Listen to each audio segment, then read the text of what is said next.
let's get started. First things first, I want to know what inspired you to become a part of this film, not only as one of the stars, but also as an executive producer.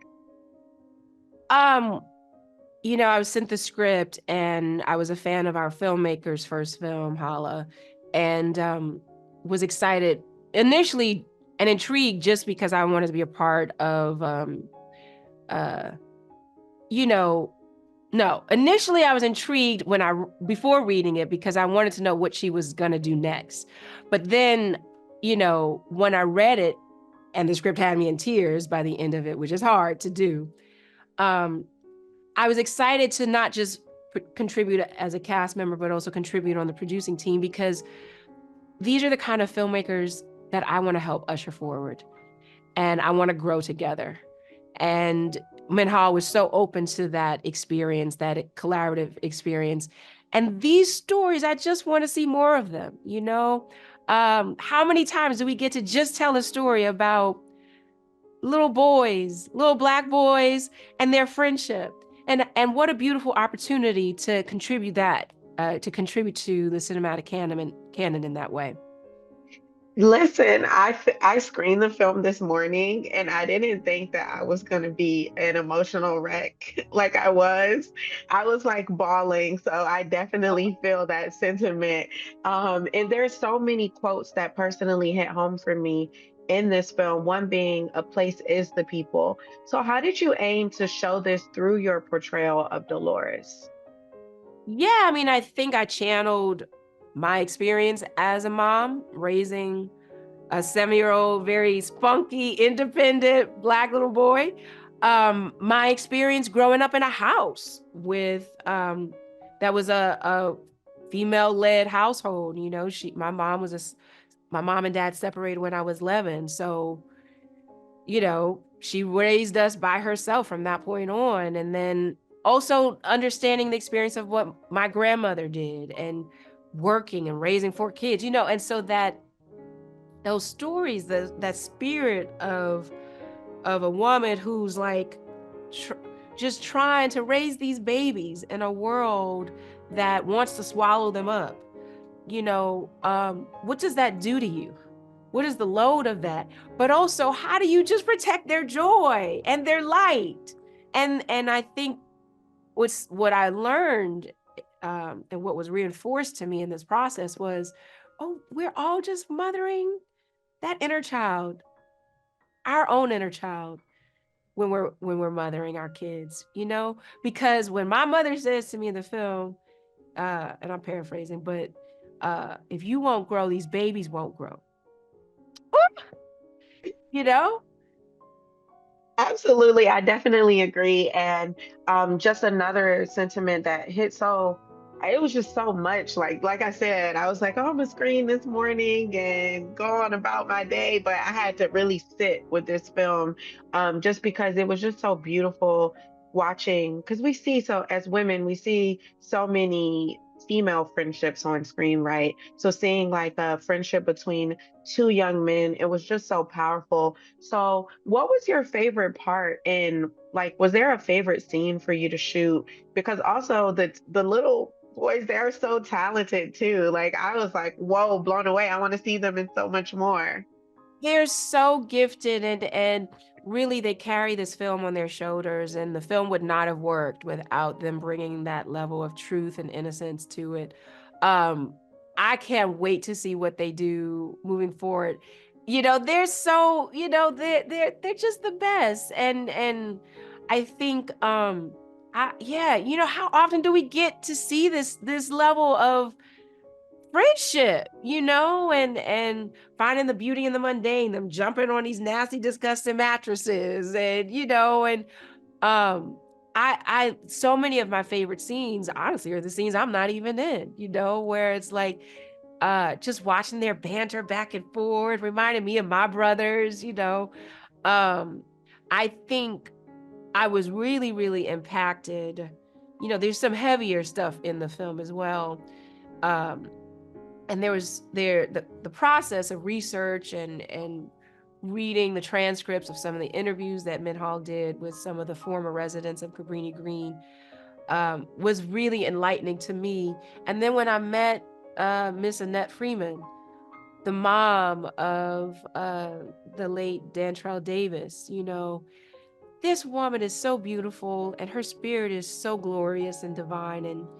And I have to say, she has left such an impact on me. And that just that initial encounter we had and we hugged.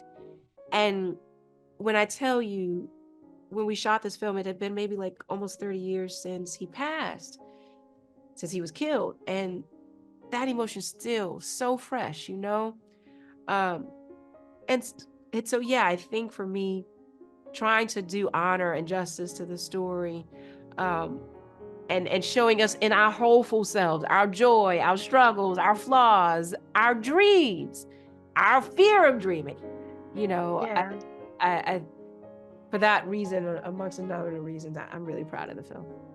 Yeah, and then just lastly, when it's all said and done, what is a key takeaway that you hope those watching We Grown Now walk away with in terms of making their dreams a reality? I exist. We exist. Yes, that was my favorite part when I was like, oh, they have affirmations. Like, this film is just so good. I want to shout it from the rooftop. So phenomenal job. And thank you for always sharing your artistry with us. It means the world. I receive that. I really do. I don't take that lightly from you. I appreciate you saying that. Thank you. What did being a part of this project mean to you, especially as someone who is a Chicago native? It means a lot. I love the fact that we're normalizing these residents and families that's from Cabrini Green. And I I love, like, my favorite stuff is just watching them eat dinner together, or when a grandmother is telling I always call it the Great Migration Chicago story. Everybody come from Mississippi. I feel like all of us had a story in our family. But I love the tone of that, right? It's the calmness in the grandmother's voice, is the way Jurnee steals. It's a shot. One of my favorite shots in the movie is when Jurnee hugs her mom, and then you can see Blake lean down, and you're just seeing generations of just affection and love. And nobody talks about that, about those families in a housing projects actually being families, and not like this experiment they've always kind of try to like talk about families in the projects. Absolutely. And I started my morning by screening this film, and I did not know it was going to have me crying the way it did. It's just so beautiful. And so, could you also speak to the importance of movies like this showcasing Black boy joy, but also like brotherhood, like friendship at that early age? When I saw it, it's one of those things, you do the movie, then they send you the link, and then you watch it. Like, I cried a lot watching this, actually. And it was very interesting because it wasn't necessary for the scenes you would think it was. When they're walking through the Art Institute, right? And this is just more or less, it's a beautiful shot thing, and the people are just standing still. And it's just them experiencing the Art Institute, on their own, and seeing it for whatever their lens is. And for me, I remember, like, that was one of the things I used to do with my mom, is actually go to the Art Institute, Chicago. It used to be right across the street from a Bennigan's. And that was a thing. I think why I got emotional watching this movie, it just made me remember an innocent time. And I grew up in the 90s when everything was going on. I remember when Dentrell was crazy. Like, I remember all of that. And I do remember it was almost like before that, it was a little more calm. You know what I mean? It was just a calming time. My summers felt like the summer. The block club party. Somebody opened up the fire hydrant. Everybody got wet, and that's just what it was. It was just fun. And we didn't even know we was poor. We went to the candy lady house. We got our snowballs. It was just a different. And then when that happened, summers changed, because our parents are a little more worried. Everybody's a little more scared. Everything started changing. Friends started joining gangs. And this is a reality of mine. It's tough because sometimes people don't want you to talk about that. They like, well, just, because we don't want to depict the Black. No, I'm saying that's what happened, though. You know what I mean? And we normalized it, to be quite honest with you. It didn't take it till I started going to therapy as an adult, like I realized how traumatized I was by a lot of that, or buried it, and how it affects me now as an adult, or the way I see things. And that was tough. You know, I love the fact that I do my best to raise my kids where they don't have to grow up as fast as I did. It's not my parents' fault. It was the environment. You know what I mean? So look, I get it. I watched the movie. It puts me in a beautiful place again. Like, wow, I remember how innocent it was to just have one of my best friends I couldn't wait to see in the morning to play baseball with, and just talk whatever kid talk we thought, whatever we thought was for real, but it was our talks. You know what I'm saying? You know, it was 10 or 11, but these were our serious talks. Yeah. You know what I mean? And so, like, I love the fact that you had the same emotional response to it. I mean, like, some of my friends, and I can't wait to screen this in Chicago too. I can't wait for some of my boys to see it, because that black boy relationship, that's we don't talk about. We don't even show that enough. Hmm. It was just a really good, beautiful friendship between these two young men. And it just, that makes you cry on itself. Like, man, I remember those friendships. It makes you remember people that's not even here that you had those friendships with, and just how innocent that was. Yeah, because I just love like, I mean, obviously the cinematography was like amazing, but their little dialogue, I was like, wow, to be a kid again and talk about dreams in that way, like, you know. Um, so my last question for you is just at the end of the film, Malik gives Eric some pointers on jumping, and he says the key to it is not being afraid to fly. How do you hope this film will encourage those watching to keep that same energy of not being afraid to fly in terms of chasing their dreams and the visions that they have for their own lives? Well, it's interesting him saying that in the film where they live, right? And, you know, one thing I love about my family is my environment doesn't stop the dream. You know, I know, you know, you can grow up in this environment or this environment, but like it never stopped the dream. And so for me, if anybody's ever taken that advice, even way before this movie, it's been me. It's like, you know, I've been able to fly beyond, like, you know, it's interesting. And I love this about Blake and Gian. Like they're such little superstars to me. Yes.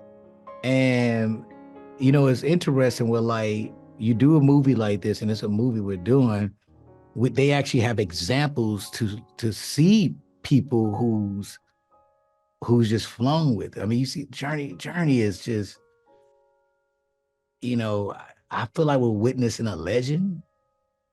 Like she probably honestly already is. I mean, she, like, anybody that's have that longevity in a career and has been good every single time, every part of it. Yeah. You know, just even watching her as a mom, and then remember her siblings on the sitcom. Like, it's crazy. But that's somebody who flew, and then Mm. you know, their mom had to see that vision.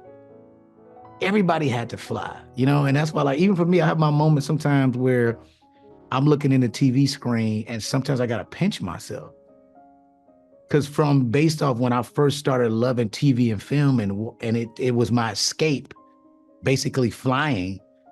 So I didn't have to, you know, really pay attention to everything that was going on around me, and to end up being a part of that world.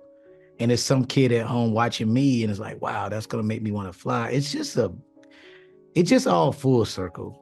And it was one of the reasons why I love that line so much. It's like, wow. And just our imagination, especially when, it's a group called the Jesse White Tumblers in Chicago. Matches jumping is where it came. Like, most of the cats that end up being great tumblers and joined the gymnastics program started jumping on those mattresses first and flipping. I remember that. Like, wow, that is like our first gymnastic thing, with some random dirty mattresses we found in the alley. We, Yeah. we didn't have no sanitizer then. It was like whatever it was. Look, you're gonna get what you get. Well, Lil Rel, I am so grateful to you. I say this to you all the time, but the range is crazy. I love witnessing just your artistry, and thank you for sharing your artistry with us. Wow, I appreciate that so much. Thank you. You're welcome. Have a good one.